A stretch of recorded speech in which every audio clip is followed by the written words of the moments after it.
Trump انتظامیہ نے ایران کی فوج کے طاقتور ترین حصے پاسداران انقلاب کو غیر ملکی دہشت گرد تنظیم قرار دے دیا ہے۔ یہ پہلا موقع ہے جب امریکہ کی طرف سے کسی دوسرے ملک کی فوج کو دہشت گرد قرار دیا گیا ہو۔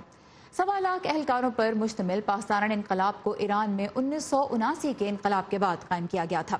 مائک پومپیو کے مطابق پاسداران انقلاب مسلح تنازعات کے عالمی قوانین کی خلاف ورزی اور دنیا بھر میں دہشت گردی کی مہمات کی منصوبہ بندی کرتے ہیں۔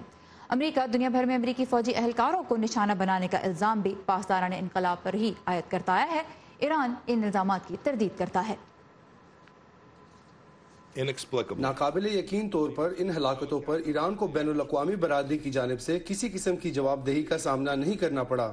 یہ ایران پر کوئی بغیر سوچا سمجھا حملہ نہیں بلکہ دباؤ کی ہماری مہم ایرانی حکومت کی شرپسند کارروائیوں پر ایک عرصے سے لازم ہو جانے والی نتائج پر مبنی ہے۔